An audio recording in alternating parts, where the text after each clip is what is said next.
예, 출석이 한 번에 많았다가, 그죠? 적었다가, 이렇게 그런 일들이 잦는 것 같아요. 우리가 아까 부른 찬양, 주께서 주신 모든 은혜, 나는 말할 수 없네. 그거 우리 한번 부를까요? 우리 옆에 분들 보시면서, 남편 부부끼리는 바라보면서, 옆에 있는 사람이 은혜인 거 아시죠? 나랑 사는 게 은혜입니다. 같이 신앙생활하는 게 은혜입니다. 아멘. 네, 다 은혜입니다. 이 시간에 서로 바라보면서 주님이 주시는 내가 다른 것이 아니라 당신이 은혜입니다. 이런 마음으로 같이 함께 찬양합니다. 주께 주신 은혜. 주께서 주신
제가 지난주에요,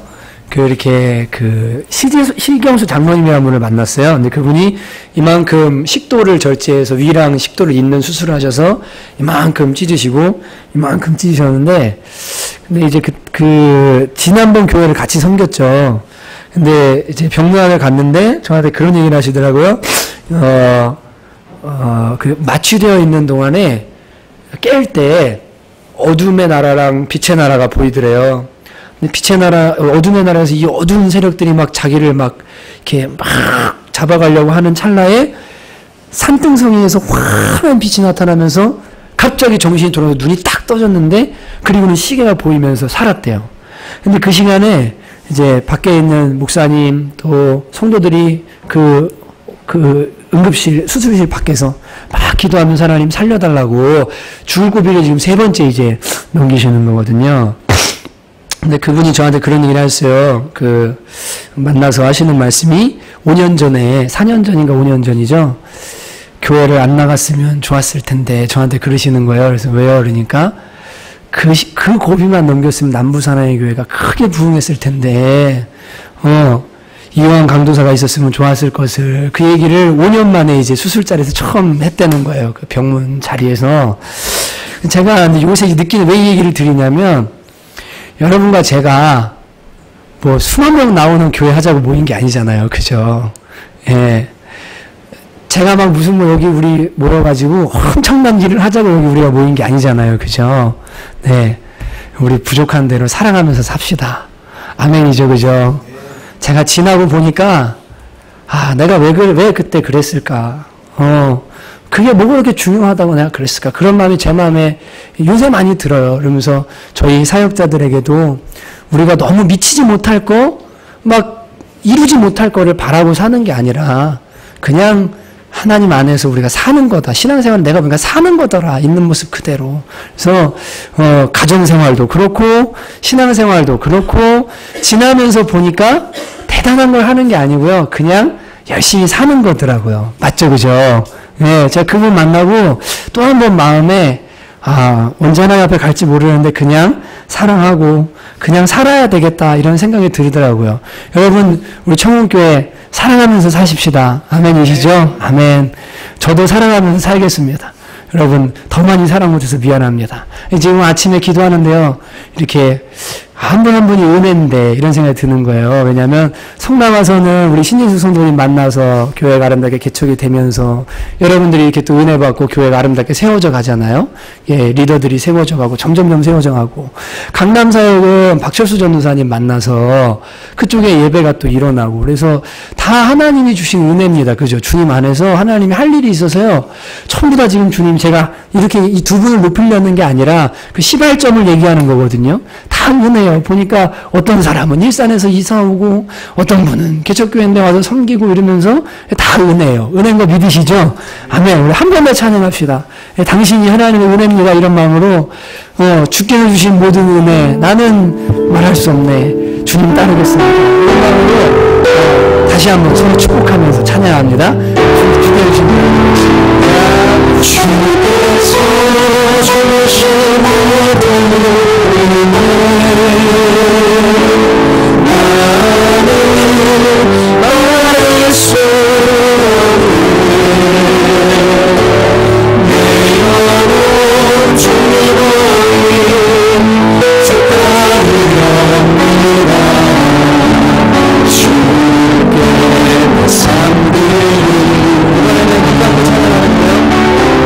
내 가정, 내 남편, 내 주변에 있는 동역자들, 나를 도와주고 있는 사람들, 함께 일하는 사람들, 그리고 하나님, 여러분 다 은혜입니다.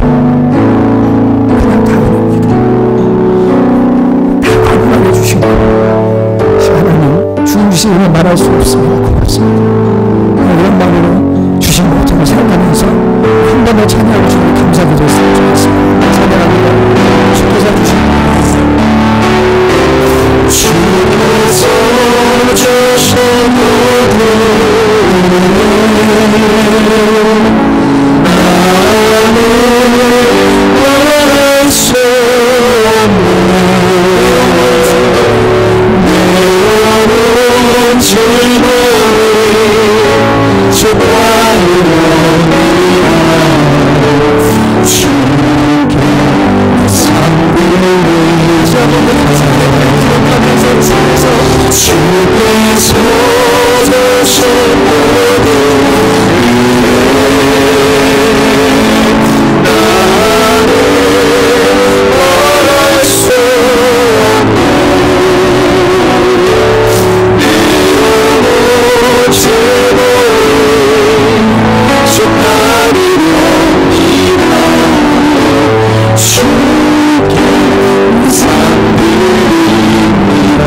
천대강수와 만만의 순양을 주님께 드려서 주님 기뻐하는 게 아니라 주님께 감사하는 마음으로 예배할 때 하나님이 기뻐하십니다. 하나님 이 시간 감사합니다. 주님 그냥 감사합니다. 감사합니다. 시간 학생의 시간에 주님께 기도하도록 하겠습니다. 함께 기도합니다. 하나님 아버지 감사합니다. 칭찬 주신 거 감사합니다. 힘들지만 칭찬 있는 거 감사합니다. 가정 주신 거 감사합니다. 사람 주신 거 감사합니다. 여자가 주신 거 감사합니다. 교회 주신 거 감사합니다. 하나님 건강 주신 거 감사합니다. 하나님 아버지 주님 알게 주신 거 감사합니다. 주님 삶에 부족함이 있지만 너무 살게 주신 거 감사합니다. 하나님 우리 주신 거 감사합니다. 하나님 은혜입니다.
하나님 아버지 감사합니다. 정말 감사합니다.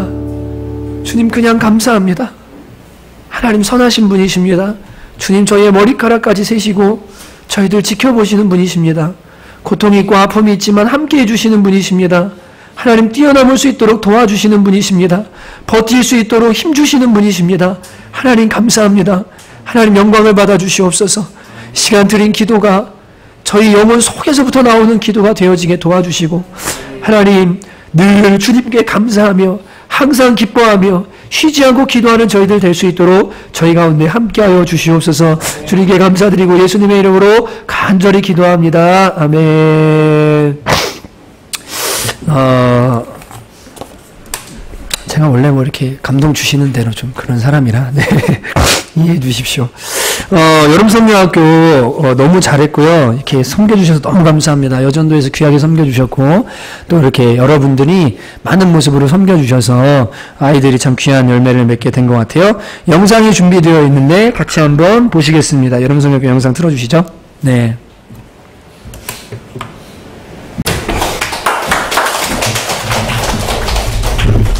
애들 너무 예쁘죠? 네. 우리 수고하신 분들 서로 다 수고하셨는데 수고하셨다고 박수 한번 하시겠습니다. 네. 섬기시느라 고생 많으셨습니다. 사역 일정들 보시고 참고해 주시고요. 다 이번 돌아오는 주 수요일부터 금요일까지 박성업 선교사님 와서 설교해 주시는데 작년 성도님들도 오셔서 들으셔도 돼요. 그러니까 오셔서 같이 은혜 받으시고 귀한 시간 가지면 좋겠습니다. 청년들 MT 가고요. 말씀 사경에 29일부터 31일까지 오늘 제가 설교하고 그 다음에 이분이 왜 오시는지는 이제 오늘 설교에 아마 좀 아시게 될 거예요. 우리 교회에 한 단계 좀 업그레이드가 필요합니다. 근데 그 업그레이드를 위해서 이 최재현 목사님이 가장 좋으시겠다 그래서 제가 모시게 됐는데 기대해 주시고 기도해 주시고 같이 또 은혜 많이 받으면 좋을 것 같아요. 그리고 9월 2일부터 제자바 목장모임 리동모임 빌동모임 거리전도 새벽 예배 뭐 아무튼 사역 전부 다 정상화됩니다. 그러니까 기도로 준비해 주시면 좋겠습니다. 청년들 MT 가는데요. 혹시나 후원이나 또 뭐 이렇게 해주실 분들 계시면 해주시고 저희가 지금 2달에 한 번이나 한 달에 한 번 성남에서 이제 같이 예배를 드리는 거에 대해서 얘기를 나누고 있어요. 그래서 함께 또 예배하고 같은 뿌리에 있으니까 그러려고 하니까 같이 기도해 주시면 좋을 것 같습니다. 하나님 오늘 우리에게 주시는 말씀 여호수아서 14장 6절부터 15절 같이 보시겠습니다. 다 읽지 않고요. 시간이 많이 지나서 저희가 13절부터 15절까지 보겠습니다. 여호수아서 14장 13절부터 15절까지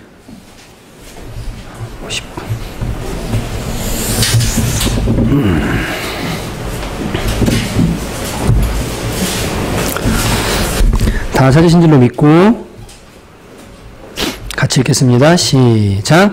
여호수아가 여분네 아들 갈렙을 위하여 축복하고 헤브론을 그에게 주어 기업을 삼게 하매 헤브론이 그니스 사람 여분네 아들 갈렙의 기업이 되어 오늘까지 이르렀으니 이는 그가 이스라엘의 하나님 여호와를 온전히 좇았습니다. 헤브론의 옛 이름은 기럇 아르바라. 아르바는 아낙 사람 가운데서 가장 큰 사람이었더라. 그리고 그 땅에 전쟁이 그쳤더라. 아멘. 오늘 본문은 이스라엘의 땅 분배에 대한 내용들 가운데 출애굽 1세대인 갈렙이 85세에 헤브론 땅을 기업으로 받는 내용이 이제 나옵니다. 요약해서 말씀드리면 이 배경을 이제 이스라엘이 1세대는 다 광야에서 죽죠. 불순종으로. 그리고 45년 동안 지금 이때까지가 45년이 지나는 건데 광야 생활을 하고서 이제 땅의 분배를 받는 거예요. 근데 그때 살아있는 1세대는 여호수아와 갈렙밖에 없고 여호수아는 모세 다음에 지도자죠. 그죠? 이제 갈렙이 땅을 달라는데 무슨 땅을 달라면 헤브론 땅을 달래요. 근데 여러분 오늘 15절 보시면 헤브론의 옛 이름은 기럇 아르바다 이렇게 말하죠. 이 기럇 아르바는 아낙 사람 가운데 가장 큰 사람이다. 여긴 골리앗 같은 거인 사는 동네거든요. 평지가 아니고 산지입니다. 그러니까 지금 좋은 땅 달라고 해도 시원찮을 판에 제일 안 좋은 땅, 험난한 땅, 싸워야 되는 땅, 그리고 어려운 땅, 강한 성 있고 거인들 있는 땅, 이거를 지금 갈렙이 85세인데 달라고 하는 거예요. 그러니까 기왕이면 평지, 취하기 쉬운 땅을 구하면 좋은데 그 땅을 구하는 의미가 무엇인지 매우 의아합니다. 여러분 성경은 하나님께서 이 성경을 저자들이 기록하게 하실 때 사건의 선택, 모든 걸 다 기록하진 않았잖아요. 배열, 그리고 문자, 단어, 모든 것을 다 성령님께서 감동하셔서 하나님의 감동으로 오차없이 우리 후대에 신앙생활하는 사람들이 영생을 얻고 신앙생활을 잘할 수 있도록 쓰여졌다는 것을 우리가 믿죠. 그죠? 이게 성경 무호설입니다. 이것을 우리가 믿습니다. 그러면 이 헤브론이라는 곳, 여기 갈렙이 그냥 가가지고 그 어려운 땅 있잖아. 달라고 그래가지고 취했대. 갈렙이 들어갔더니 전쟁이 그쳤대. 우리도 그냥 이렇게 꿈을 가지고 열심히 달려가면서 사는 거야. 그게 어려운 걸 우리가 취하면서 사는 거야. 라고 그 정도로 해석하고 말 문제가 아니라 그거는 일어난 사건이고요. 그렇게 꿈을 취해라, 비전을 취해라 이런 것은 어디서나 다 들을 수 있는 얘기고 도대체 이 헤브론이 뭐냐. 헤브론이 뭐길래 하나님이 오차없이 기록하게 했다면 거기 안에 있는 영적인 깊은 어떤 의미들이 있을 거 아니에요. 그거를 오늘 함께 살펴보자라는 거를 말씀을 드리고 싶습니다. 단순히 갈렙이 헤브론 좋지 않은 땅, 거인들이 살고 있는 땅을 평생 품어서 얻어냈다. 대단한 사람이다. 비전의 사람이다. 이걸로 끝이 아니라 그 이면에 하나님이 도대체 헤브론이 뭐길래 우리가 같이 이 모습을 따라야 되는지에 대해서 이제 말씀해 주시고자 하는 것을 듣기를 원하는 거예요. 저는 지난주에 이제 설교를 하지 않았습니다. 요한 1서를 함께 우리가 읽자고 했습니다. 제가 화요일 날 우리 박 전사님, 이기현 전사님, 그리고 장미자매, 아까 여기 영상에 나온 그 유튜브 동 선생님 있잖아요. 같이 가가지고 다른 교회 청년들을 섬기는데요. 거기서도 제가 이 얘기를 이제 시작으로 했어요. 지금 하는 얘기를요. 사진 한 장 보여드릴까요? 예. 네, 이게 누가 통일 포스터를 그린 거예요. 어떤 애기가. 네, 남북 통일 포스터를 그리니까 매년 그리는 게 너무 지겨운가 봐. 그래갖고 그리기 지겹다. 통일해라. 이러고는 저렇게 써서 냈어요. 근데 이제 제가 이걸 보면서 두 가지를 느꼈는데 뭐였냐면 저도 똑같은 설교자 입장의 마음이었어요. 네.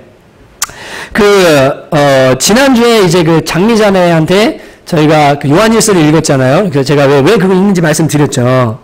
근데 새벽까지 설교를 준비하고 막 하면서 늘 뭐 주말에는 그렇게 하니까 그리고 아침에 와서 이제 8시쯤 와가지고 정리하고 이제 예배 준비하고 하니까 하다가 이제 그냥 갔다가 잠만 자고 나오거든요. 여기서 잘 때도 있고. 근데 그 마음속에 계속 무슨 생각이 되면 이 말씀이 저를 떠나질 않는 거예요. 에스겔서 33장 30절에 33절입니다. 같이 한번 읽어보실까요? 시작. 인자야 내 민족이 담곁에서와 진문에서 너에 대하여 말하며 각각 그 형제와 더불어 말하여 이르기를 자 가서 여호와께로부터 무슨 말씀이 나오는가 들어보자 하고 이 교회 와서 듣는다는 거예요. 이게 목사님 무슨 얘기하나 저 선지자 에스겔 무슨 얘기하나 사람들이 너한테 와서 듣지. 근데 그 다음 보세요. 같이 읽어보죠. 시작. 백성이 모르는 것 같이 네게 나오며 내 백성처럼 하나님 백성처럼 내 앞에 앉아서 내 말을 들으나 그대로 행하지 아니하니 이는 그 입으로는 사랑을 나타내어도 마음으로는 이익을 따름이라. 그들은 내가 고운 음성으로 사랑의 노래를 하며 음악을 잘하는 자같이 여겼나니 내 말을 듣고도 행하지 아니하거니와 그 말이 응할 때에는 그들이 한 선지자가 자기 가운데 있었음을 알리라. 아까 우리 박 전사님이 찬양하시다 콘서트 하는 것 같다고 그러셨잖아요. 똑같은 마음인 거예요. 말씀을 막 전하는데요. 목이 쉬어라 외치는데요. 뭔가 변화가 없는 것 같아요. 무언가 돌아가서 일주일 동안 하나님 말씀대로 살려고 하는 그런 노력과 몸부림이 안 보이는 것 같아요. 조금 그러는 것 같다가 원위치로 돌아오는 것 같아요. 제 마음에 무슨 마음이 드냐면요. 이 설교가 무슨 의미가 있을까? 그러니까 얘가 그리기 지겹다. 통일해라. 이러는 것처럼 설교하기 지겹다. 같은 말 반복하는 것도 지겹다. 제발 은혜 좀 받아라. 이런 마음이 제 마음인 거예요. 제발 좀 변했으면. 이게 제 마음인 거예요. 그러니까 저는 어려서부터 설교가 답이라고 생각하고 살아왔던 사람이에요. 저는 어려서부터요. 설교제가 되고자 꿈을 꿨던 사람이거든요. 늘 설교하는 꿈, 어떻게 하면 설교를 잘할까? 어떻게 하면 설교를 저기하게 할까? 여러분 제가 왜 운변조의 설교 막 그대로 원고로 읽는 설교를 안 하는지 아세요? 요새 트렌드는 죄송하지만 그게 아닙니다. 요새 트렌드는요. 쉬운 말로 진실한 감정이 교감되는 스피치가 최고의 스피치예요.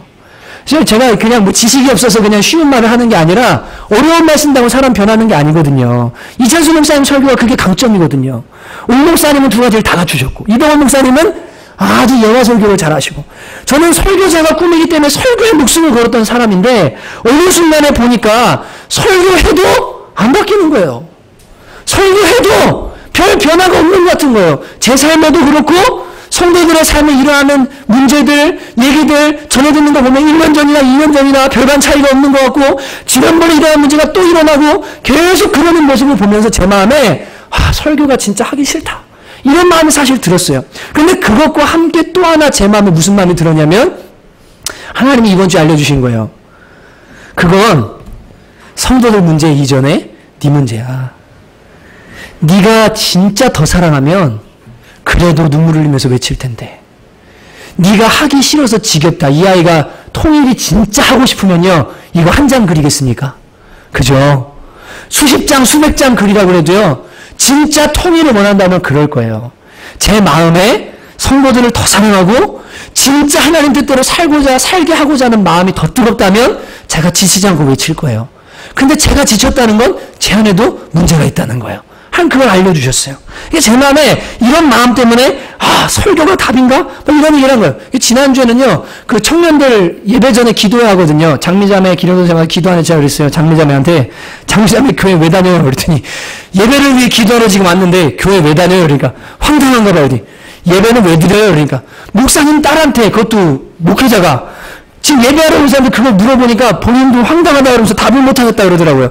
제가 나는 고민이 많다고 예배가 답이고 설교가 답이라고 생각했는데 그게 아닌 것 같다고 그런 얘기를 했어요. 여러분 우리 교회 제자훈련 하죠. 제자훈련도 문제가 있습니다. 뭔지 아세요? 제자훈련 받는 동안은요 막 충만한 것 같아요. 근데 제자훈련 딱 끝나고 나면요 진공 상태가 와요. 그동안에는 뭐 숙제를 그래도 해야 되니까 안 혼날래니까 책이라도 읽고 예습이라도 하고 벌금 안 내려고 청년들은 열심히 하고 그래가지고 하는데 제자훈련 딱 끝나고 나면요 그 다음에 그 시간들이 또 비어버리잖아요. 혼자 말씀 읽고 기도하고 해야 되는데 그게 아직 안 되니까 어떻게 되냐면 그 시간에 드라마 보고요. 그 시간에 마시러 가고요. 그 시간에 사람 만나고요. 다른 거 마음이 허하니까 즐거운 거 찾다가 이전에 은혜 받았던 충만한 거에서 더 떨어져가지고 바닥으로 떨어져 버리는 거예요. 그러면 높은 데서 떨어지면 더 아프죠. 은혜를 많이 받다가 이게 침체 같다 보니까요. 엄청 힘들어지는 겁니다. 이게 진짜 심각하거든요. 그러니까 이게 제자훈련도 지금 문제다 이거. 제자훈련을 하다가 여기에다가 의존하는 사람으로 만들면 어떻게 되냐면 이것만 의존하게 되는 거예요. 설교만 의존하게 되고 제자훈련만 의존하게 되고 이게 사라지고 나면 내 신앙은 어디가 없어요. 이게 지금 보면서 이거 어떻게 해야 되나. 여러분 제자훈련을 제가 보면서 예수님은 똑똑하시다라고 느꼈어요. 왠 줄 아세요? 3년 동안 데리고 살았잖아요. 맞죠 그죠? 제자훈련 일주일에 2시간 합니다. 설교 여기서 2시간 예배 드립니다. 총 4시간이죠. 여러분 24시간 하루 중에 4시간 동안 은혜 받고 살아도 은혜로 살까 말까인데 나머지 6일 동안 어떻게 하면 제자훈련도 안 해요. 그 시간 동안에 말씀도 안 읽어요. 설교자가 쫓아다니면서 이렇게 살라고 말해주는 것도 아니에요. 답이 없는 거예요. 제가 알 수도 없고 볼 수도 없고 막 고민이 참 많습니다. 그러면 교제를 하게 해야 되겠다. 교제. 성도들끼리 막 교제를 하게 하면 서로 교제하면서 은혜 받고 이러다가 막 이렇게 하나님 사랑하고 막 교회 위하고 주님 나라에서 살게 되지 않을까? 목회는 종합예술이잖아요. 교제를 잘하는 교회가 되면 되겠구나. 여러분들 교제도 답이 아니에요. 교제 하다 할 게 없으면 나중에 뭐 하죠? 제일 맛있는 게 뭐예요? 맛있는 안주가? 낱말. 그죠? 이 성도 그랬대. 내가 있잖아 얘기하는데 저 성도 집에 이런 일이 있었대. 계속 앉아가지고 말씀 나누고 은혜 받고 서로 은혜 받고가 아니라 교제가요 이상한 쪽으로 흘러가는 거예요. 교제도 성령 안에 잘해야 되는데 이게 지금 말씀 안 해야 되는데 그게 준비가 안 되면 교제하다가 시험 듭니다. 교제하다가요 한 번 만나는데 새로워요. 2번 만났는데 말씀의 교제, 은혜의 교제가 아니니까 지난주 기도 제목이나 이번 주 기도 제목 똑같잖아요. 솔직한 말로 맞죠? 우리 기도 제목 나누자 한계가 있거든요. 계속 만날수록 뭐합니까? 나 모임 가기 싫은데요. 구역 모임 안 가면 안 돼요. 팀장 모임 안 가면 안 돼요. 뭐 안 가면 안 돼요. 점점 모임이 싫어지는 거예요. 이것도 답이 아닌 거예요. 비전을 선포하면 될래나? 교회가 비전을 선포하고 무언가에 달려가면 될까? 개인의 신앙도 마찬가지죠. 내가 무슨 비전을 품고 하나님께 이거 이루어달라고 열심히 달려가면 내 신앙이 좀 잘 자랄까? 근데 비전이 이루어지고 나면 그 다음에 아웃이에요. 그 다음 아웃이에요. 내 기도 제목 들어지고 나면요. 그 다음에 하나님과의 깊은 관계가 안 이루어져요. 기도 제목이 이루어졌으니까요. 비전이 도리어 그 사람을 넘어뜨립니다. 청년들 가운데는 직장 문제 때문에 기도하다가 직장이 되고 나면 직장 때문에 너무 바쁘대요. 교회 안 나와요. 이런 사람 진짜 많이 봐요. 여러분 비전을 위해 기도한다고 해서 이 사람의 신앙이 성장하고 하나님 사랑하게 되느냐? 그것도 아니더라고요. 그래서 제가 여기서 막 그런 고민들을 한 최근 몇 개월 동안 진짜 많이 했어요. 하다가 집에서 어느 날 샤워를 하다가, 최근입니다. 몇 주 됐어요. 한 3주인가? 뭐 얼마 안 된 것 같아요. 집에서 샤워를 하다가, 여보! 제가 막 그러지. 여보! 왜 그러냐요? 무슨 일 있냐요? 뜨거운 물 안 나오냐고. 제가, 아니라고. 그거 아니라고. 답이 있다고. 답이 있어. 뭐냐고. 성령 받으면 된다고. 성령 제대로 받으면 이게 답이라고. 내가 24시간 함께 할 수도 없고, 맨날 성경 볼 수도 없고, 24시간 성경 안 보시잖아요. 그죠? 뭐 어떻게 할 수 없는데, 매일 교회 안에 살 수 없는데, 성령님이 이 사람한테 들어가요. 제대로 이 사람 안에 들어가서 성령 받아요. 그래서 이 사람이 성령님과 동행해요. 예수님과 함께해요. 24시간 동안 잠자고 먹고 하는데 성령님과 함께해요. 이게 답이더라고요. 여러분, 예수님을 닮게 하는 거, 제자 훈련에서 예수님 닮은 사람 만드는 거, 주님 사랑하게 만드는 거, 내가 진짜로 삶 속에서 주님 말씀대로 살게 만드는 거, 여러분, 내가 아무리 노력하고 막 뭐 말씀을 외워보고 막 이런 거 물론 도움이 됩니다. 근데 여러분, 그게 답이 아니라요. 시작부터 끝까지 뭐냐면요. 성령 받으면 되더라고요. 성령 받으면 되더라고요. 이게 답이더라고요. 여러분, 갈렙이요, 그토록 평생 동안 구한 이 헤브론이라는 이 기업, 이 땅의 이름, 헤브론이라는 단어의 의미가 뭐냐면 연합, 교제라는 말이에요. 지금 이란 말로 알칼실이라는 이 말, 엘칼일이라는 말은 하나님의 친구 아브라함이라는 말입니다. 그러니까 이 갈렙이 헤브론을 막 구한 그것은 영적으로 보면 뭐와 똑같냐면요. 하나님 앞에 무슨 비전을 구하고 뭐 좋은 직장 주세요, 집 주세요, 일 잘 되게 해주세요, 교회 부흥되게 해주세요. 이런 것들이 비전이 아니라 제가 하나님과 더 연합하기 원합니다. 제가 주님과 더 깊이 교제하기 원합니다. 제가 주님의 친구가 되기 원합니다. 24시간 주님과 동행하기 원합니다. 이것이 그리스도인들의 평생의 비전이고 사명이 되면 이 사람은 보증수표가 되는 거예요. 보증수표가 되는 거예요. 그 사람이 어디서 뭐 할지 걱정할 필요가 없어요. 왜냐하면 성령님이 함께하는 사람이니까요.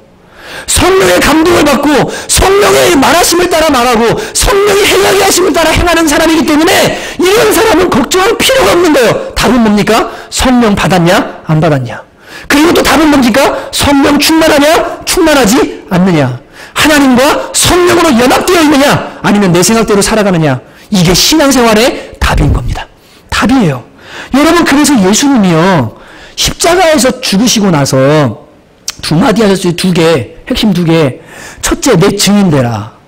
그죠? 좋은 직장 다녀라 이런 말 예수님 안 했어요. 뭐 사업 크게라 이런 말, 그냥 너희 내 증인 되라. 뭐 하든지 간에. 그리고 또 하나 뭐죠? 성령 받아라. 사도행전 1장 8절, 오직 성령이 너희를 임하시면 너희가 권능을 받고 온 유대와 사마리아 땅끝까지 이르러 내 증인이 될 것이다. 이게 그 말씀의 총합인 거예요. 예수님이 십자가에서 죽고 나서 우리에게 주신 비전 딱 두 개예요. 복음 전하는 거, 그 다음 성령 받는 거. 예, 그런데 여러분 잘 보세요. 이 성령을 예수님께서 우리에게 보내주십니다. 하나님께 받아서. 근데 원래 우리는 하나님과 연합할 수 없고 교제할 수 없는 사람들이었죠. 뭐 때문에 교제할 수 있는 사람이 됐죠? 예수님의 십자가 때문에요. 십자가 때문에요. 그러니까 내가 예수를 믿고 있고 십자가를 경험하고 십자가를 따라하고 있고 주님을 따라하고 있다면, 교회 안에 있다면 첫 번째로 중요한 게 뭐냐면 내가 진짜로 성령 받은 사람인가, 그리고 성령님과 동행하고 있는 삶을 살고 있는가, 이게 우리의 비전이고 신앙생활의 핵심이라는 겁니다. 여러분, 사람들이 막 거창하게 말합니다. 당신 비전 뭡니까? 하나님 영광 위해 삽니다. 하나님 영광 어떻게 하는 건데요? 어떻게 해야 되는데요? 그 영광을 위한다는 게 뭡니까? 뭐 좀 깨끗하게 살고 거룩하게 살고 좋은 말하고 뭐 이렇게 하는 건가요? 아니면 높은 자리에 올라가는 건가요? 아니면 뭐가 영광인가요? 하나님 영원토록 즐거워하는 거라고 사람들 말합니다. 가르침 많이 받았기 때문에. 주님 여러분 진짜 즐거우세요? 진짜 주님 즐거우세요? 천국 가면 예배만 드린대요. 죄질 수도 없어요. 여러분 뒤에서 몰래 하는 거 있잖아요. 그런 거 아무것도 못해요. 근데 거기 가서 주님께 예배하고 하나님 얼굴 보고 빛 가운데 살아야 되는데요. 거기 드라마도 없어요. TV도 없어요. 근데 여러분 진짜 주님이 즐거우세요? 천국 즐거울 것 같으세요? 여러분 하나님이 즐겁지 않은 사람은요 천국 안 즐거워요. 그러니까 하나님을 영화롭게 하고 하나님을 즐거워한다는 말은 뭐냐면 하나님 사랑한다는 거예요. 복잡한 거 아닙니다. 하나님 사랑하고 하나님과 동행하고 하나님 친구가 되고 하나님과 연합하고 교제한다는 거예요. 이거를 잘하면 이 사람 믿을 수 있는 사람이고 참신앙인이 되는 거예요. 성령 받은 사람. 근데 그게 아니면 여기서부터 문제가 생기는 겁니다. 여러분 미가서 6장 6절에서 8절 한번 천천히 읽어보겠습니다. 함께 여기 보시고 읽습니다. 시작. 내가 무엇을 가지고 여호와 앞에 나아가며 높으신 하나님께 경배할까? 내가 번제물로 흉내낸 송아지를 가지고 그 앞에 나아갈까? 여호와께서 천천의 순양이나 만만의 강물 같은 기름을 기뻐하실까? 내 허물을 위하여 내 맏아들을 내 영혼의 죄로 말미암아 내 몸의 열매를 드릴까? 사람아, 주께서 선한 것이 무엇임을 내게 보이셨나니 여호와께서 내게 구하시는 것은 오직 정의를 행하며 인자를 사랑하며 겸손하게 내 하나님과 함께 행하는 것이 아니겠냐. 여기 마지막 말씀 놔주십시오. 앞에 뭐라 그럽니까? 천천의 순양 만만의 강수. 주님 그거 원하지 않습니다. 이 세 가지 원하시는데요. 첫째, 정의를 행하래요. 거룩하게 살랍니다. 둘째, 사람 사랑하래요. 인자를 사랑합니다. 세 번째, 하나님과 겸손히 함께 거하래요. 주님 친구가 되고 연합하고 교제하랍니다. 성령님으로요. 이따 설명드리겠지만 여러분 이게 왜 이런 순서로 나오냐면 당시 사람들은요. 하나님과 함께 행한다는 거, 예배한다는 거에 집중했어요. 그 위에 나오는 것처럼 만만의 강수, 천천의 순양 뭐 이런 거 주님께 드리려고 심지어 이방 종교를 다 자기 맏아들이라도 하나님께 드리려는 왜냐하면 맏아들 드리면 복 받는다고 하니까 그런 신앙생활을 하고 있었거든요. 겉모양은. 그런데 속에 뭐가 없었냐면 정의를 행하고 인자를 사랑하는 게 없었어요. 사람 사랑하는 게. 그래서 말씀 순서가 이래요. 근데 지금은 반대입니다. 지금 시대는 제가 보니까 반대예요. 먼저 하나님을 사랑하고 하나님과 교제하고 연합하는 게 있어야 되는데 이게 안 된 채로 다른 걸 하니까 무너지는 거예요. 여러분 요한복음 15장 5절에 분명히 뭐라고 하십니까? 예수님 이렇게 말씀하세요. 말씀 띄워주시겠습니까? 시작. 나는 포도나무요 너희는 가지라. 그가 내 안에 내가 그 안에 거하면 사람이 열매를 많이 맺나니 나를 따라서는 너희가 아무것도 할 수 없음이라. 여러분 성령님과 교제하고요. 주님이 내 안에 내가 주님 안에 있는 이게 제대로 안 이루어지면 열매를 맺을 수가 없다는 거예요. 그러니까 여러분 신앙생활하면서 첫 번째로 신경 써야 될 게 뭐냐면요. 내가 주님과 연합하고 교제하고 성령님과 함께하고 성령 충만받고 성령과 동행하는 삶을 살고 있는가. 이게 우리의 최대의 관심이 돼야 되는 거예요. 이게 제일 중요한 문제입니다. 제가 지난주에 제가 섬겼던 교회 그 장로님 만났다고 그랬잖아요. 근데 그분이 아까 말씀드린 것처럼 천국과 지옥도 보시고 그리고 빛 가운데 하나님이 자신을 건져주시는 그거를 경험을 했어요. 근데 안 나갔으면 이유한 전도사, 그때 전도사죠. 그때 있었으면 교회가 크게 부흥했을 텐데 그런 얘기를 하면서 지금 교회가 많이 어려워지 그 얘기를 하셨어요. 그게 왜 어렵냐고 하니까 개처 멤버였던 집사님들이 있습니다. 그 안수 집사님들, 장로님들, 뭐 7년, 9년 섬긴 분들이 있는데 그분들 가운데 한 70%가 다 나가셨어요. 전부 나가셨어요. 깜짝 놀랐어요. 제가 얘기를 듣고 왜 그렇게 됐냐고 그러니까 문제는 이제 이거였어요. 여름에 여러분 우리도 사역을 쉬잖아요. 쉽니다. 사역을 쉬는데 왜 쉬냐면 각자 개별 수련회 있죠. 휴가 있죠. 그 다음에 개별 뭐 있습니까? 각 부서 수련회 있죠. 그 다음에 휴가 기간 여름 성역도 막 이런 거 겹쳐 있잖아요. 그러니까 전도 사역, 중보기도 사역, 그리고 뭐 이런 거 제자훈련 사역 다 스탑하고 그다음 다 그렇게 하거든요. 사나의 교회 분당을 할 것 없이 겨울에 한 달 반, 여름에 2달을 쉽니다. 저희는 안 쉬려다가 이제 쉰 거예요, 그게. 왜냐면 교회가 개척교회이기 때문에 이 중간에 아직 다 튼튼하게 안 섰는데 방학하면 흔들릴까봐 쉬지 말까 그러다 아니다. 쉬는 것도 훈련이다. 왜냐면 제자 훈련만 의지하면 안 되니까. 그래서 제가 일부러 쉬었거든요. 근데 쉬면서 은혜 받고 충전할 기간들은 샀는데 목사님들도 안식년을 가세요, 보통. 근데 이 최재환 목사님이 안식년을 가셨어요. 그리고는 9개월인가 있다가 캐나다 갔다가 오셨습니다. 근데 가 있는 동안에 여름 사역을 쉬면서 무슨 일이 생겼냐면 우리 교회는 반찬을 해서 이제 가져다 먹잖아요. 근데 그 교회는 이제 보통 교회들이 그렇게 합니다. 성도님들이 순별로 이렇게 구역을 짜이는 구역에서 본인들이 음식을 해요. 그죠? 교회 재정 얼마 하고 본인들이 음식해서 정성스럽게 음식해가지고 이렇게 먹도록 합니다. 저는 이제 반찬을 우리가 그렇게 하는 이유는 우리 성도님들이 주일날만이라도 좀 쉬었으면 하는 바람 때문에 그렇게 한 거예요. 그러니까 제가 처음에도 그랬지만 와서 주일날도 일하느라고 막 반찬하고 막 이러느라 막 시달리는 거 그러다 시험 드는 게 싫어서 그냥 마침 반찬도 맛있게 주시는 분이 계시고 그러니까 그렇게 하면은 편하겠다. 다 좋겠다. 그래서 한 겁니다. 그러니까 이해가 되시죠? 딴 교회랑 비교하는 건 절대 아니에요. 근데 보통 교회는 구역을 짜서 뭐 하냐면 음식을 해서 섬깁니다. 근데 방학 때는 한 달씩 뭐 했냐면요. 저도 있을 때 그랬는데 김밥으로 했어요. 김밥. 더우니까 음식하는 거 힘드니까 김밥으로 가자. 한 달 동안 김밥을 먹었어요. 근데 목사님 안 계시는 중인데 그 성도들 안에 무슨 그 홍권사님이란 분 중심으로 해서 무슨 얘기가 나오기 시작했냐면 귀찮은데 그냥 계속 김밥 먹으면 안 될까? 생각을 한 거예요. 여러분 한번 생각해 보세요. 주일날 와가지고 성도들끼리 교제하는데 은박지로 쌓인 김밥 한 줄 놔두고 옆에 오뎅 하나 놔두고서 김밥 먹으면서 그것도 매주 김밥 먹으면서 교제한다. 여러분 좋으실 것 같으세요? 저는 별로 안 좋을 것 같더라고요. 예. 근데 이 권사님이 여론몰이를 한 거예요. 딱 가가지고 자기 편들이 있거든요. 그 두 라인이 있었어요. 이 교회에. 지금도 있습니다. 근데 두 라인이 있는데 가가지고 여론몰이를 딱 해가지고 순장 회의 때 목사님 안 계신데 장로님이 인도하는 순장들 회의 있죠? 그때 들어가서 우리 김밥 먹자고 얘기를 한 거예요. 그랬더니 이미 여론몰이가 됐잖아요. 그랬더니 전부 다 찬성. 근데 반대파인 권사님과 집사님 한 분이, 두 분이 아니요도 아니고 글쎄요. 김밥을 먹으면서 교제하는 게 별로 안 좋을 것 같은데요? 그리고 목사님 안 계신데 그 결정해도 됩니까? 목사님 오시면 결정하죠. 그리고는 그거를 넘어갔어요. 근데 이 장로님이 그 아까 얘기한 권사님의 남편이거든요. 목사님이 이 안식년 끝나고 오셨는데 가가지고 뭐 했냐면요. 김밥 먹자고 얘기를 건의를 한 거예요. 근데 목사님이 기도해보고 결정하겠습니다. 그리고는 기도 딱 해본 다음에 와서 순장회의 때 뭐라고 하시면 이렇게 말씀하셨대요. 재정이 7만 원을 가지고 80명, 100명 먹는 밥을 그 교회가 준비를 했었거든요. 근데 김밥을 하니까 100명 2,000원씩만 치면 얼마입니까? 80명 16만 원이잖아요. 20만 원씩 들어가는 거예요. 그러니까 재정도 2배 이상 들어가고 성도들이 와서 따뜻한 밥 먹으면 좋은데 김밥을 먹어야 되는 것도 참 이상하니까 원래 하던 대로 식사합시다.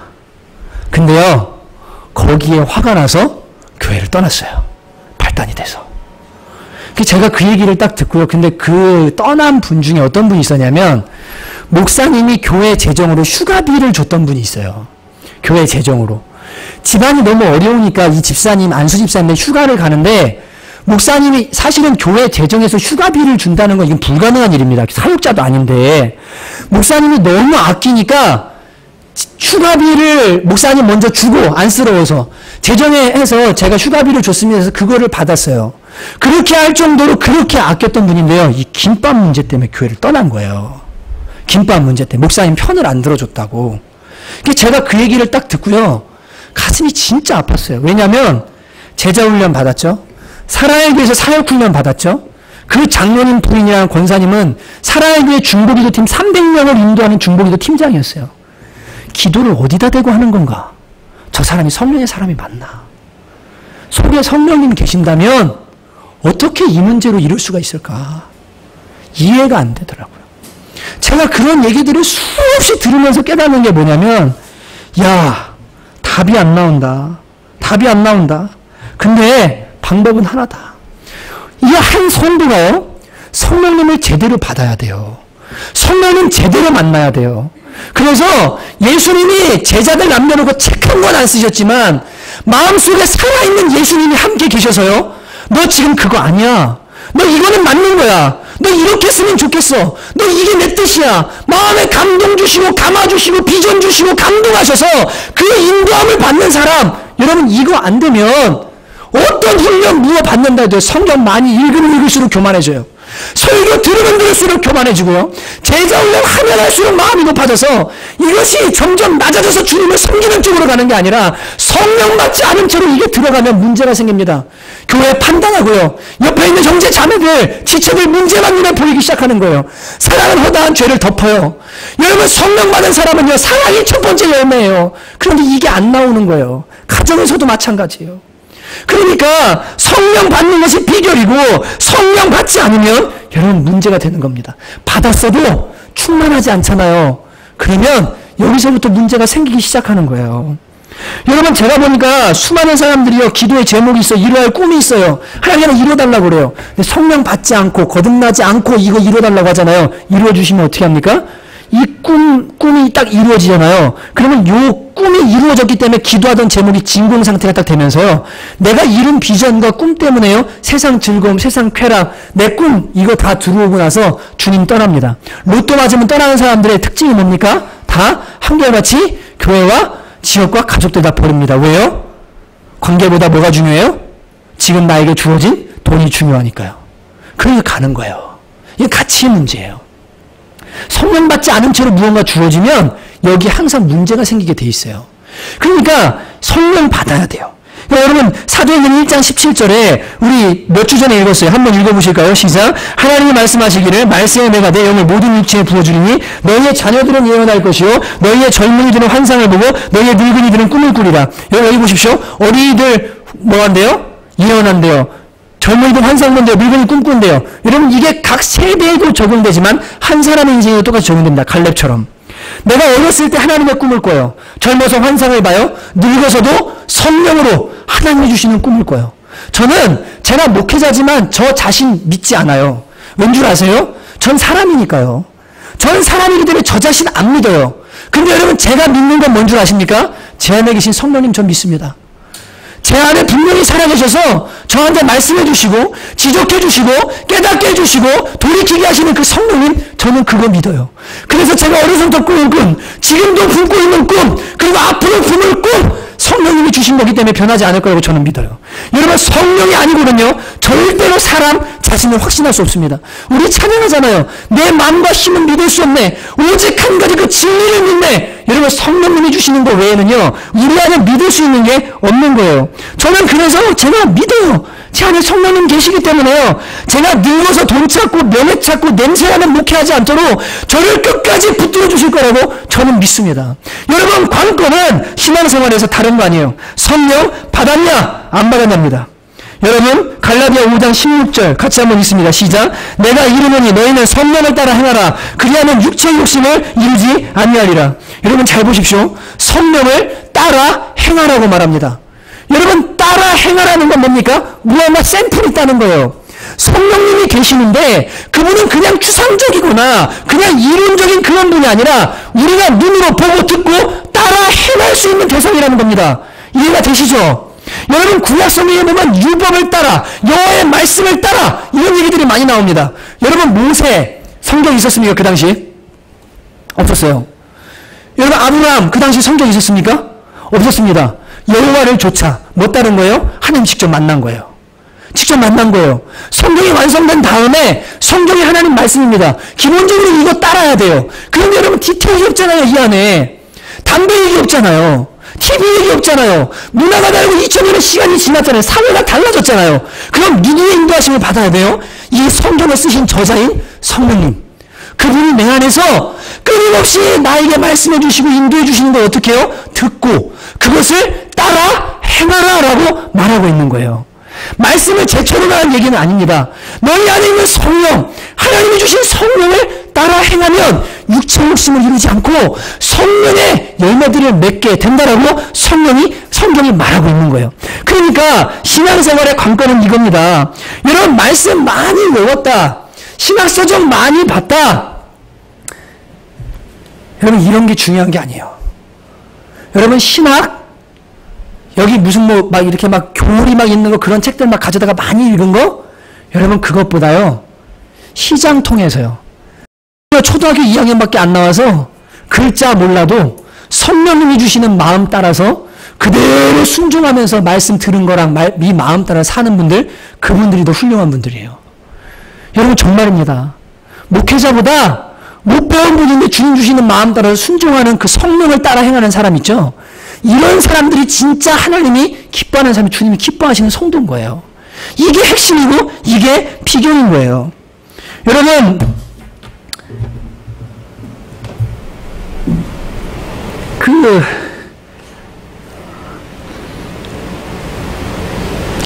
신앙을 하면요 문제가 생깁니다. 무슨 문제가 생기는지 아십니까? 교만해지는데요. 교만해지면 어떤 문제가 생기는지 아세요? 여기 있는 분 중에는 신학한 분 혹시 계세요? 정규 3년. 네. 신학을 하면 좀 아픔이 있는데요. 그게 뭐냐면 안 그러는 분들도 계세요. 겸손해지는 분들이 있는데 신학을 하고 나서 저희 신학하는 사람들이 생기는 문제예요. 그게 뭐냐면, 교만이 딱 들어온 다음에요. 이 다른 사람들이 눈에 안 들어와요. 그리고 누구만 들어오냐면, 목회자만 눈에 들어와요. 목회자만 눈에 들어와서 교제를 하기가 싫어져요. 다른 사람들이랑. 그리고 내가 얘기하고 내가 만나야 될 사람은 그냥 목사. 저 사람이랑이나 나랑 얘기가 통하지, 다른 성도들은 수준이 낮아서 얘기를 못하겠다. 그래서 여러분, 신학대학원을 졸업하고 사역을 안 하는 채로 교회를 가잖아요. 그럼 교회에서 어떻게 하는지 아십니까? 오지 마세요라고 합니다. 안 받아요. 절대 안 받습니다. 왜냐하면 항상 문제가 일어나거든요. 예. 그러니까 제가 말하고 싶은 요는 이거예요. 성령 제대로 받고 말씀 공부 제대로 해서 겸손해지는 게 하나님이 원하는 예수 닮는 게 목적인데, 이게 성령님이 필터거든요. 근데 이게 없는 채로 하잖아요. 그리고 이게 없어진 채로 하면 문제가 뭐예요? 다른 방향으로 가는 거예요. 다른 방향으로 가는 거예요. 그러니까 여러분 잘 들으셔야 돼요. 제자 훈련 받는 분들 있죠? 저랑 제자 훈련 하잖아요. 제자 훈련 하는 사람들끼리 모여서 자기끼리 좋으라고 살라고 제자 훈련 하는 거 아니에요. 내가 예수님의 제자면 훈련 받고 어디로 가요? 신앙 연약한 사람들 붙들어 주라고, 리더 되고 제자 되라고 세우는 게 제자 훈련 하는 거예요. 근데 제자 훈련 받고 나서, 나 제자 훈련 받았어.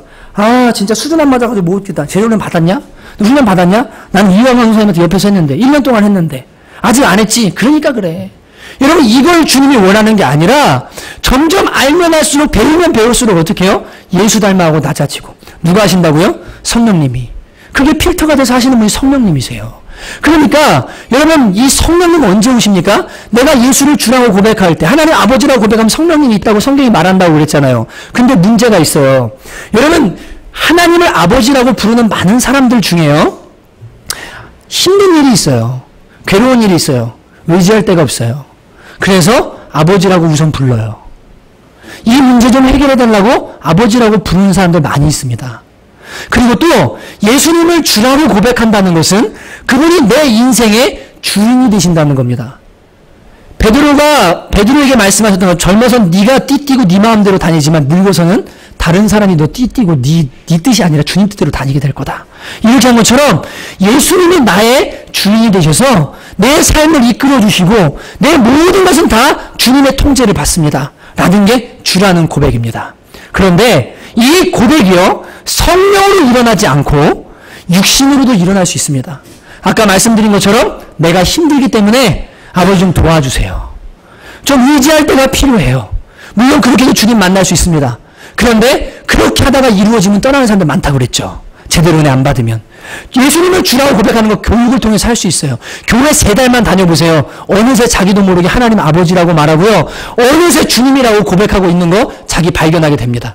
여러분, 중요한 것은 내가 진짜로 내 마음에 성령님이 오셔서 내가 하나님을 아버지라고 인식하고 느끼고 예수님을 진짜 주인이라고 그렇게 고백하면서 사는 마음이 그냥 교회 왔을 때가 아니라 문 밖을 나가서 24시간 동안, 집에 있을 때에도, 내가 TV를 볼 때에도, 음악을 들을 때에도, 운전하고 갈 때에도, 지하철을 탈 때에도 순간순간 나에게 감동하시고 하나님의 마음을 부어주는 그 성령님이 지금 내 안에 있느냐 없느냐.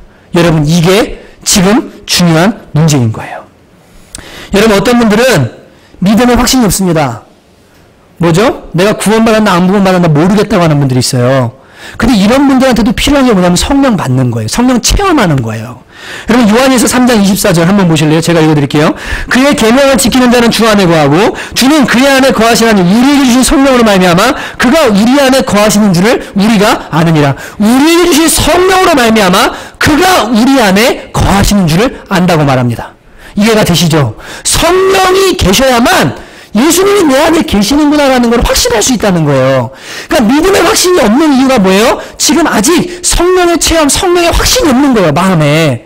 이해가 되시죠? 하나님의 사랑이 안 느껴지는 분들이 있어요. 아, 주님 저 사랑하는지 잘 모르겠는데요? 근데 여러분, 이것도 왜 그러냐면 로마서 5장 5절에 보면 소망이 우리를 부끄럽게 하지 않냐면 우리에게 주신 성령으로 말미암아 하나님의 사랑이 우리 마음에 부음받음이니. 성령님이 계셔야만 이 하나님의 깊은 곳이라도 통달하는 분이기 때문에요. 하나님의 마음이 나한테 부어지는 거예요. 하나님 사랑이 나한테 느껴지는 거예요. 순간순간 그게 나한테 경험되어지는 거예요. 그러니까 성령이라는 이 매개체, 인격, 하나님이 없이는 여러분 어떤 것도 느껴질 수가 없고 그냥 메마른 껍데기 같은 신앙생활을 오랫동안 하게 되는 겁니다. 이해가 되시죠? 이게 지금 관건이에요. 제가 2년 동안 청원교회 목회하면서요, 이 최재현 목사님을 이번에 모시고 집회하는 이유가 바로 그거예요. 성령 받으셔야 돼요. 성령의 확신을 가져야 돼요. 성령을 체험하셔야 됩니다. 내가 하나님 자녀구나. 내 안에 주님 살아계시는구나. 말씀하시는 분이 계시는구나. 지금 내 안에 주님이 진짜로 계시는구나. 여러분 이거 경험해야만 분명한 변화가 일어납니다. 최재현 목사님이 이 부분에 훌륭한 분이시고요. 말씀과 성령의 사역이에요. 여러분 어디 계십니까? 고린도서 3장 16절 한번 보시죠. 너희는 너희가 하나님의 성전인 것과 하나님의 성령이 너희 안에 계시는 것을 알지 못하는 것이 너희 안에 있다고 말씀하십니다. 그러니까 여러분 사람이 인격이고 하나님도 인격이잖아요. 그러면 인격인 사람이 같이 있으면 여러분 그냥 입 다물고 아무것도 안 하고 침묵하고 그냥 뭐 하든지 아무 반응 없이 그냥 가만히 있나요? 그렇지 않아요. 내 안에서요 살아있는 하나님이요 자꾸만 뭐 하시냐면 말씀해 주세요. 알려주세요. 그 다른 법이 내 안에 자꾸만 생기는 거예요. 그 충돌이 일어나기 시작하는 거예요. 이상하다. 옛날엔 없었는데 내 마음에 왜 자꾸 이런 게 생기나. 여러분 이렇게 되어서 삶이 근데 이게요 잠깐 여기서 듣고 나가서 오늘 이 얘기 들었으니까 이번 주에 이렇게 해볼까? 여러분 이런 수준 아니에요. 마음속에 엄청 강력한 하나님이요 여기 와 계세요. 그러면서 인격적으로 살살살살 우리를 변화시키기 시작하는데 시간이 지나면 지날수록 그의 인격과 말과 삶이 예수 닮은 삶으로 점점점 변화되지 않고는 못 보이게 만드시는 게 성령님이 하시는 일입니다. 우리 안에서. 여러분 이분이 여러분 안에 계신 거 확신하십니까? 그리고 느끼십니까? 경험하십니까? 그렇다면 여러분들에게 소망이 있습니다. 소망이 있어요. 저도 그렇다면 여러분들을 신뢰하고 믿어요. 왜냐하면 이분 속엔 성령님이 있으니까. 그분 속에 성령님이 있으니까. 여러분 이게 신앙생활의 관건인 거예요. 여러분 이제 결론을 맺습니다. 제가 아까 50분에 시작했거든요. 요한복음 17장 21절에 보면 아버지여 아버지께서 내 안에 내가 아버지 안에 있는 것 같이 그들도 하나가 되어 우리 안에 있게 하사 세상으로 아버지께서 나를 보내신 것을 믿게 하옵소서. 여러분 예수님이 십자가 지시기 전에 요한복음 17장에 하신 기도인데 그 기도의 내용들 중에 핵심이 되는 내용입니다. 다른 거 아니라 아버지께서 내 안에 내가 아버지 안에 있는 것 같이 그들도 다 뭐가 되게 해주세요? 하나가 되어서 어디 안에 있게 하시기를? 우리 안에 있게 하시기를. 예수님의 제자들, 예수를 따르는 사람들이 전부 성령으로 하나가 되어서 예수님 안에, 하나님 안에, 성령님 안에 있게 하시기를 예수님이 기도하시는 겁니다. 이해가 되시죠? 그러니까 우리도 예수님 안에 있어야 되고요. 여기는 성령 한 분 한 분과 우리 모두가 다 뭐가 돼요? 하나가 되어서 어떻게 돼요? 예수 안에 있게 되는 거. 이게 누구의 기도 제목이냐면 예수님의 기도 제목인 거예요. 여러분 그게 뭡니까? 뭘 통해서요? 성령 통해서요. 십자가에서 우리는 하나님과 연합할 수 없는데 교제할 수 없는데 성령님을 보내주셨어요. 우리의 죄 다 도말하시고 그래서 이제는 하나님과 연합할 수 있는 헤브론이라는 기업을 우리가 얻을 수 있도록 어떻게 하신 거냐면 길을 내주신 거예요. 예수님이. 여러분 여호수아란 말 예수아 이게 예수님이죠. 조슈아 그죠? 구약의 여호수아 이게 예수란 말이거든요. 신약에. 예, 맞죠? 예. 예수님이요. 이 헤브론 기업을 우리한테 주신 거예요. 하나님과 연합하고 교제할 수 있는 길을 성령을 통해서 열어주신 거예요. 여러분 그렇다면 어떻게 하면 성령 받고 어떻게 하면 성령 이미 받으신 분들은 충만할 수 있을까요? 여러분 성령 충만 처음에 받았다가 막혀있는 분들이 있습니다. 성령님 내 안에 오셨어요. 막 주님 감동받고 막 교제해요.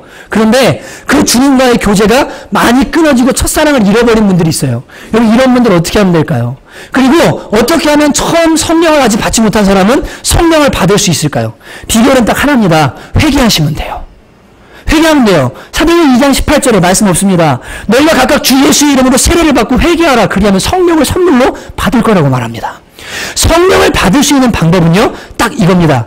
회개하는 건데요. 여러분 회개라는 게 뭡니까? 죄는 관역이 다른 거예요. 이 죄라는 것은 관념에서 벗어났다는 거예요. 하나님의 목표에서 내가 벗어난 거예요. 그런데 이런 회개라는 것은 돌이킨다는 거거든요. 지금 내가 잘못 가고 있는 방향에서 뭐 하는 거냐면 올바른 방향으로 돌이킨다는 겁니다. 관념을 다시 한번 맞춘다는 거예요. 이 말은 내 삶의 목적, 내 삶의 모든 것들을 다 하나님께로, 하나님이 원하시는 대로 다시 한번 수정합니다. 제가 돌이킵니다. 회개합니다라고 하나님 앞에 회개하고 하나님의 성령을 구하는 사람들에게 반드시 누가 오시냐면 성령님이 성령으로 오시겠다고 약속해 주셨어요. 또 성령님이 사람들을 감동하십니다. 마음속에서 말씀하실 때 그 감동을 끊임없이 어떻게 합니까? 거부하고 거절하고 주님을 무시했을 때 성령이 침묵합니다. 근데 여러분, 회개라는 게 뭐죠? 제가 언제가 말씀드렸죠? 끈이 있어요. 이거 끊어요. 그러면 어떻게 돼요? 잘라졌죠. 근데 묶어요. 그러면 어떻게 돼요? 더 짧아지죠. 그죠? 짧아집니다. 회개가 똑같아요. 하나님 앞에 회개하잖아요. 제대로 회개하고 하나님 앞에 진짜로 마음을 찌고 회개하면 하나님과 우리의 관계가요, 점점 가까워지게 됩니다. 더 가까워져요. 이전에 아프고 막 하나님 앞에 죄졌던 거 이런 거보다 그거 처리하고 회개하고 나면 하나님과의 관계가 점점 더 가까워지는 거예요. 점점 가까워지는 거예요. 그래서 성령님은요, 딱 두 가지 하세요. 성령 충만 어려운 거 아니에요? 첫째, 회개하는 일. 처음 회개할 때 도와주시고, 그 다음에 계속적으로 지속적으로 회개하면서 살아가는 일을 성령님이 도와주세요. 그러니까 내가 지금 성령 받았냐 안 받았냐는 뭘로 할 수 있냐면 내 삶에 회개가 있느냐 없느냐. 이해되시죠? 내 삶에 지속적인 회개가 있느냐 없느냐, 이거 보면 내가 성령 받았는지 안 받았는지 알 수 있어요. 그리고 또 하나 감동하십니다. 여기 성령 충만 어려운 거 아닙니다. 아이디어 주세요. 마음에 감동 주세요. 마음에 이렇게 하라고 마음에 어떤 울컥하는 그런 마음의 감동도 주세요. 그것 따라서 하다 보니까 어떻게 하면 일이 이루어지고 아름다운 열매가 맺혀가는 거예요. 회개와 감동, 이 두 가지가 성령님이 하시는 일이에요. 그러니까 내 삶에 회개 있냐, 내 삶에 하나님 주시는 감동이 살아있느냐, 이거 확인해 보시면 내가 지금 성령 충만 받으며 사는지 아니면 성령과 상관없이 사는지 아실 수 있습니다. 아실 수 있어요. 여러분, 갈라디아서 5장 16절 24절 한번 펴시기 바랍니다. 갈라디아서 5장 16절에서 24절.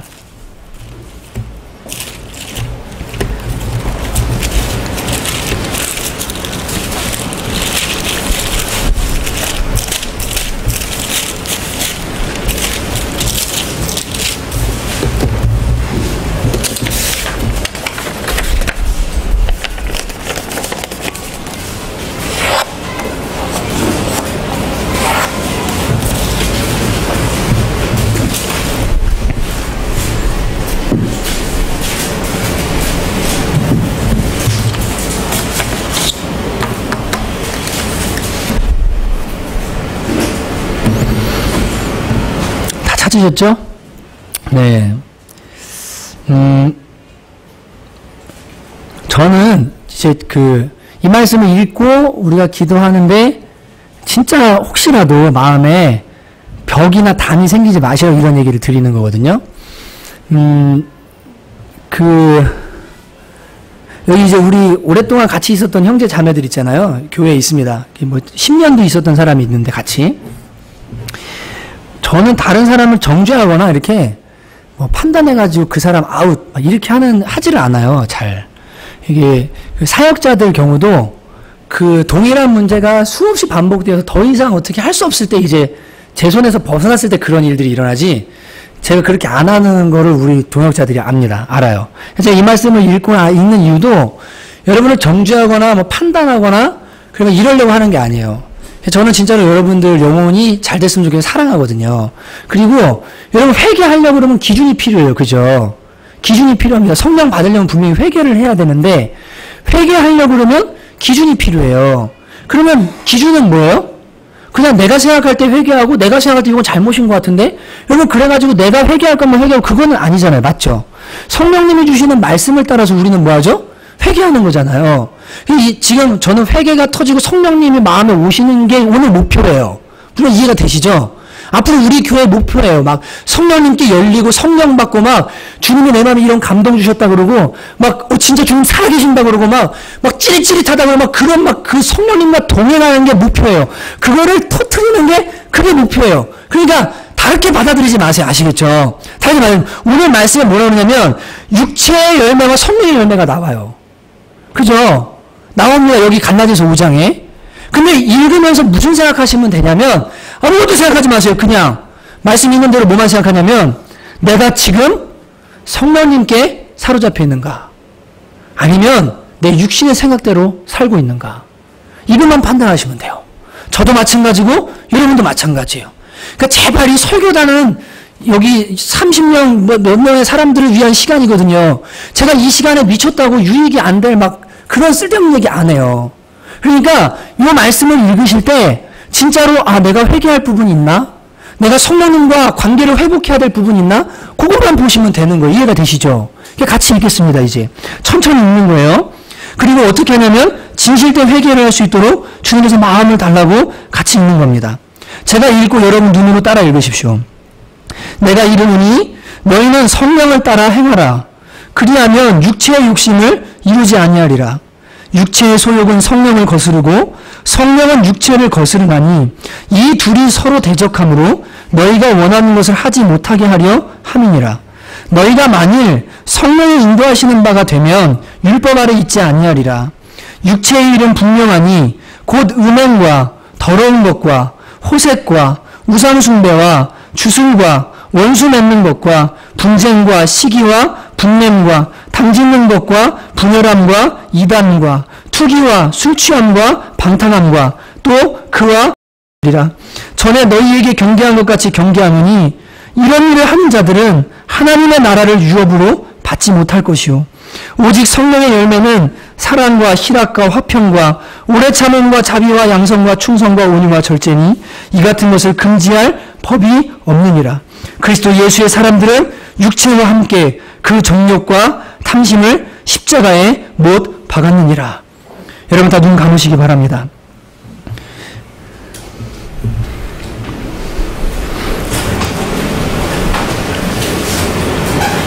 저는 여기 앉아있는 한 분도 하나님 나라에서 쟁여되는 분들이 없었으면 좋겠어요. 그게 제 마음입니다. 성령을 따라 사셔야 됩니다. 저도 그렇고 우리 모두 다요. 성령 받으셔야 돼요. 성령 충만하셔야 돼요. 예수님의 꿈입니다. 십자가에서 주님이 피우는 목표가 바로 이겁니다. 그래서 하나님께 영광이 되도록요. 여러분 이 시간 여러분과 제가 사람 말이 아니라 하나님 말씀 읽었습니다. 음행, 더러운 것, 호색, 우상숭배, 주술, 원수 맺는 것, 분쟁, 시기, 분냄, 당짓는 것, 분열, 이단, 투기, 술취함, 방탕함, 그와 같은 것들. 여러분 이 시간 내 삶에 이런 열매들이 있다면 주님께 회개하셔야 됩니다. 그리고 다시 한번 회복시켜달라고 성령으로 충만하게 해달라고 여러분 이 시간에 같이 한번 하나님 말씀 앞에 우리가 기도했으면 좋겠습니다. 함께 기도하도록 하겠습니다. 하나님 아버지, 제가 주님의 말씀 앞에 서 있습니다. 하나님 제 마음을 담냅니다. 하나님 아버지 긍휼히 또 하나님 아버지 그런 마음을 담는 주님 시간 주 앞에 하나님 정말로 아버지의 멋진 일으로 그렇게 하지 않지만 때로 하나님 제 마음에 그렇게 되는 마음이 있습니다. 주님 제가 하나님 여러분 마음속에 심었던 하나님 여러분의 마음에 아버지의 원수의 분노 하나님 아버지의 그런 막혀있는 마음을 분간하려는 것 주님 그다음에 찾아가고 있는 걸 보게 됩니다. 하나님 주신의 성기 끊임없이 우리 속에 흘러옵니다.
되는데 여러분 정말 예수님 오시는 날까지 성령님과 동행하셔야 됩니다. 제가 늘 말씀드리잖아요. 교회 일주일에 한 번만 오면 된다고. 여러분 제가 왜 교회 재정이 어렵다고 하면서도 반찬을 계속 할까요? 혹시나 마음에 어려움 당하지 마십시오. 저는 그게 바르기 때문이라고요. 왜냐면 여러분들이 진짜 와서 쉬고 주님을 제대로 만났으면 좋겠거든요. 그게 제 마음이에요. 무거운 짐 지워서 신앙생활하다 쓰러지는 거 보고 싶어서 그런 거 저 싫거든요. 여러분 진짜 일주일에 한 번 교회 오셔도 됩니다. 근데 부탁있습니다. 여러분 성령 받으셔야 돼요. 그리고 성령님 마음에 모시고 목회자가 인정하는 사람이 아니라 하나님이 볼 때 저 사람 24시간 뭐 하든지 나는 인정한다. 나는 믿는다. 욥처럼 사단아 한번 네가 시험해봐. 나는 저 사람 믿는다. 왜냐면 저 안에 성령이 있거든. 내가 그 안에 있으니까 난 믿는다. 전 여러분이 그런 보증수표가 되었으면 좋겠어요. 복 받는 사람들 됐으면 좋겠어요. 여러분 이 시간 있잖아요. 볼 때 진짜 주님, 제가 주님 다시 오시는 날까지 성령님의 다스리심을 받으면서 살기를 원합니다. 주님 제 안에 충만하게 임해주시기를 원합니다. 여러분 그런 마음으로 같이 찬양하고 함께 기도하기를 합니다. 함께 찬양합니다. 두 손 들고 찬양합니다.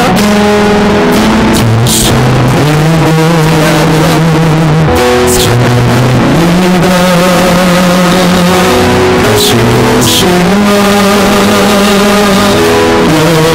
여호와께 우리 주님이 나를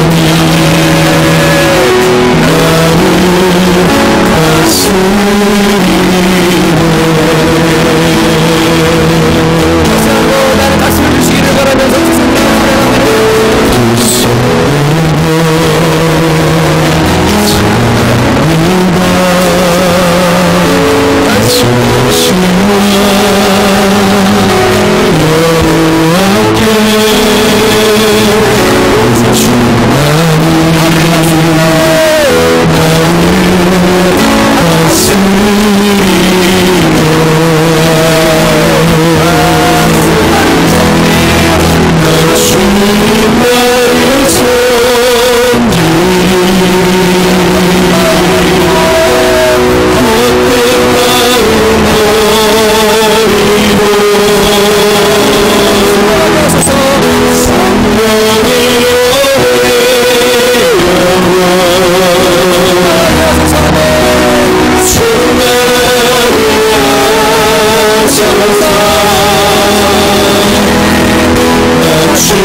권위적이고 막 이렇게 카리스마로 막 사람들 이렇게 이런 게 잘 안 돼요.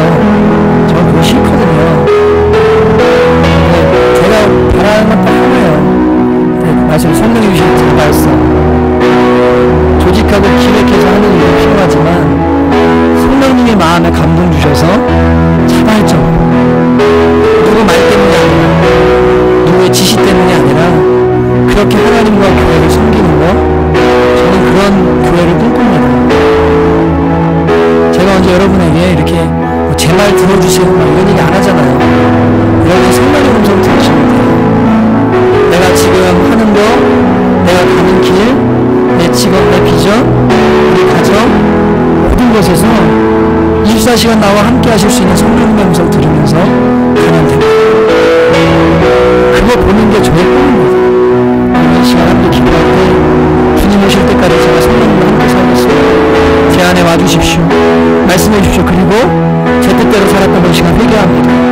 사회 방향을 잡았지만 일부 예배에 그 어떤 여자 선생님 한 분이 진짜 회개가 터졌어요.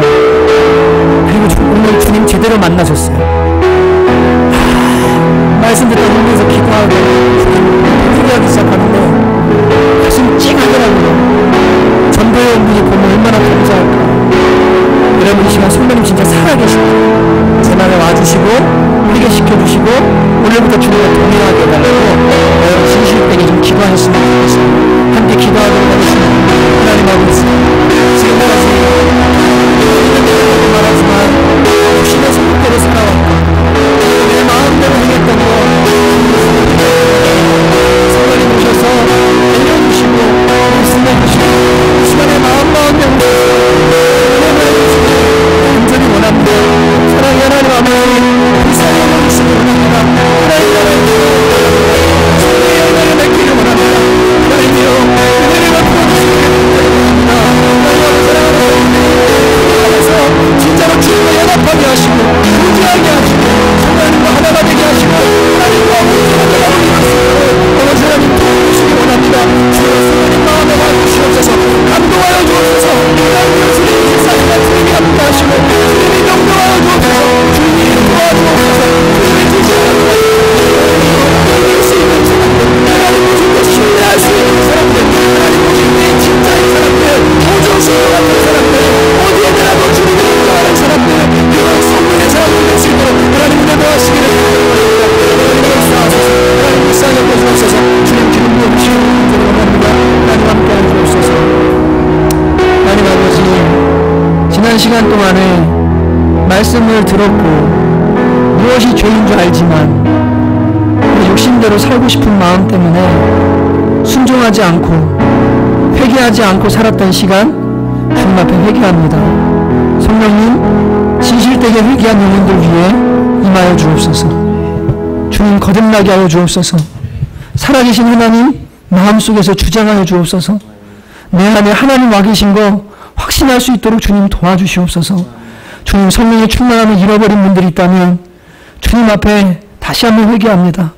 하나님 이 시간 성령께서 충만케 해주시고 주님과의 첫사랑 뜨거운 마음 다시 한번 회복할 수 있도록 주님께서 은혜를 내려 주옵소서.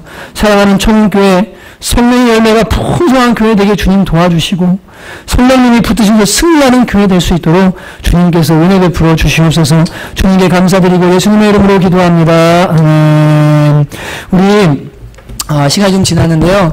우리 앞에 우리 이은하 성도님 계십니다. 네, 반찬 늘 해주시거든요.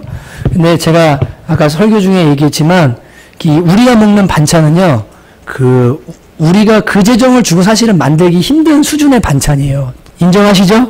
네. 네, 몸이 아프신데 땀 흘리시고 재정적으로 남는 게 아니거든요. 교회를 섬기는 마음으로 진짜 맛있게 해주시는 겁니다. 그래서 저희가 이거를 놓치면은 이거는 미련한 거예요. 이렇게 계속 반찬 만들어 주시라고 그래야 돼요. 더 드려도 만들어 달라고 하는 게 맞는 거예요. 예, 진짜 고생 많으신데 박수 한번 응해 주시면 좋겠습니다. 네, 네. 산마시고요. 그리고 지난주에 우리 신진숙 성도님 무슨 일이 있어서 교회를 안 나오셨었는데, 네.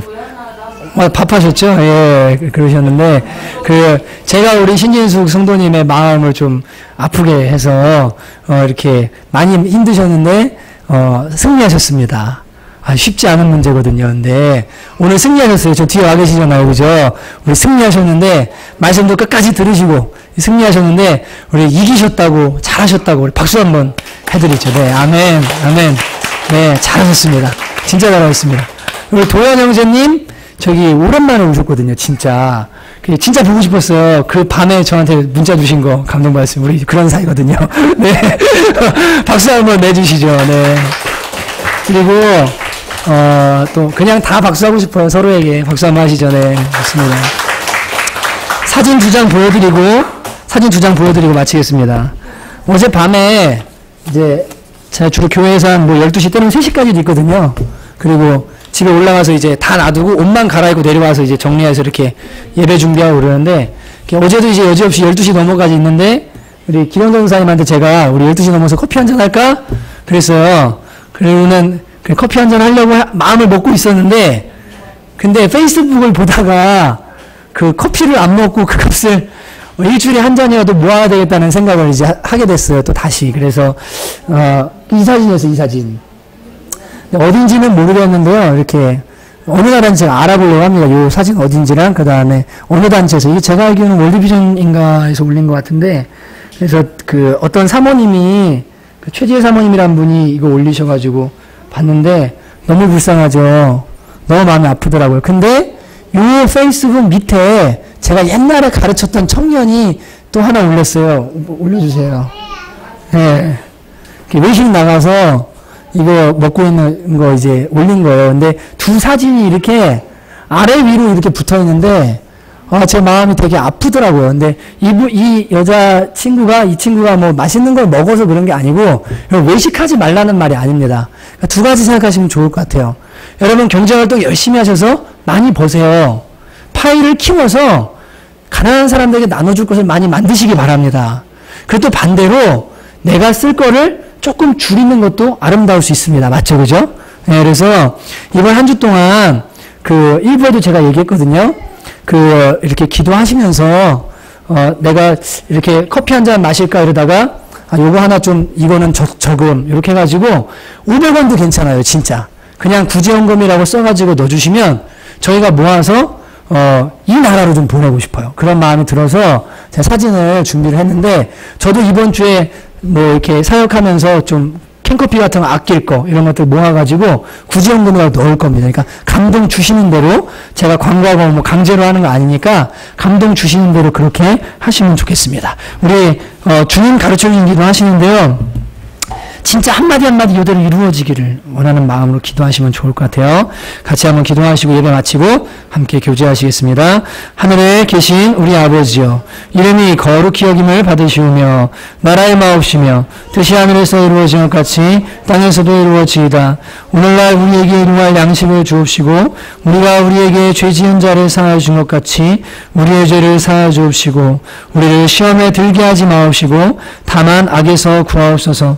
대개 나라와 권세와 영광이 아버지께 영원히 있사옵나이다. 아멘.